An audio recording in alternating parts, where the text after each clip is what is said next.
Yes, the governor, of course, you saw, he just had a session with the women of Ipo who were demonstrating today at the airport, or who were protesting with the management of the airport, and of course, other leaders, chiefs and other leaders of the community, with the council chairman, the local government chairman, and the member of House of Reps representing that local government area.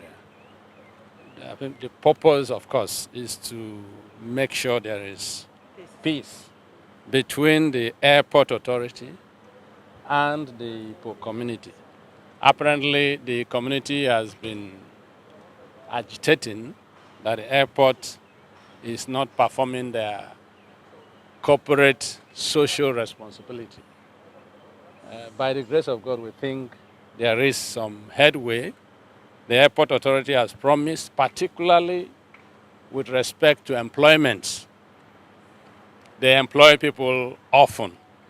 And the community see that employment exercise is going on, but they say, or they are alleging that they've never employed indigenes of the community. There are other minor issues, but I think that's one major flashpoint which the airport manager has promised that she will put across to the ministry and her bosses in Abuja so that this problem will be solved at the end of the day. There are other things the governor has also promised to do, to intervene, to ensure that we have permanent peace in that area. I think they are here. The council chairman is here, our reps member, the woman leader, and the airport manager. They should be able to say one or two things. Thank you. The SSG has said it all. What happened today is regrettable, and we've had a session with the governor.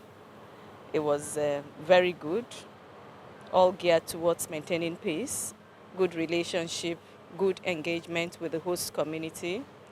Their grievances will be communicated as appropriate to the executive management of Faan, and I'm sure they'll be committed to addressing the issue. We have a new managing director. Incidentally, she's a woman, very proactive, very caring, and knowing that this protest was championed by women, I promise that they will look into the case. Your name? My name is Mrs. Ezike. Ezike who? My name is Mrs. Ezike. I'm from Niger Delta.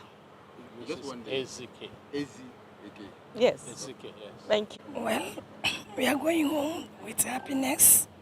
That's Excellency has spoken. I said that we should go home happy.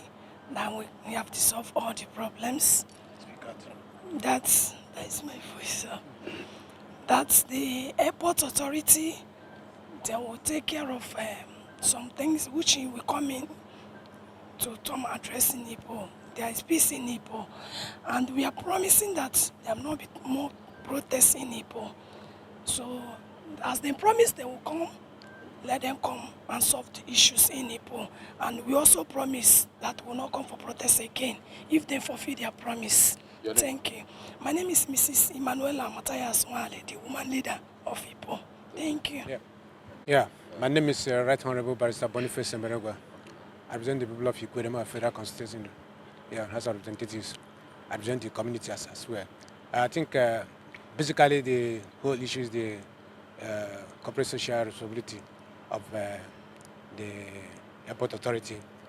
They are alleging that since 1973, when the airport was set up, they've not been able to enjoy any of these things from them, especially as regards to employment. Or they hear that they've employed in Lagos or Abuja, then sent workers. Those kind of workers that can be sourced from within the community. They have graduates, so many graduates, both boys and girls. They all roaming about in the village. But they see that every day, every year, 2 years, people are being employed there, and without reference to them. Secondly, they also mentioned about the road. They have only one access road, if you are coming from Port Harcourt to access their place, and they are saying that most times they are stopped from using that very road. It's the only road they know that can access the community through the airport. But in that aspect, the governor has decided to intervene to create an alternative route for them, from somewhere, a nearby community in Ikwerre, which is the traditional road we know that links them with other parts of the state. Secondly, they also talk about communication network. As at now, they can't make any call. Since the airport was set up, as a matter, since this NTN and the global communications came out, they can't fix any mast in that community. They can't make any call. They're in darkness, as far as it's concerned. If you can't make any call, you can't communicate with your people outside the community, you're in darkness. You're as good as being blind. And that is the issue. And we are also aware that it's not impossible. It's not impossible to put masks there. Areas like Abuja, or even Ikwerre, there are masks within the airport zone. They should work out modalities to see that these things are done. If there are routes that can put these things, to avoid a possible crash, they can do that. It's a matter of sitting down and involving their technical team to work out. Because it's very difficult that you are in town, you can't communicate with your people, in the village. That's one of the things. Then they're talking about health center. That area is health center being abandoned in the previous administrations. Our governor, in just 1 year, he has also agreed that he's going to look into it. He's going to do that for them. And they're very happy. They're going home happy today. Mine is to thank His Excellency, Sir Sim Fubara, for quick intervention, having heard the cry of his people. Part of our responsibility is to protect our people as government. Upon this demonstration today, we understood that what the women and the community is actually agitating for is for employment and communication, which is very paramount in life.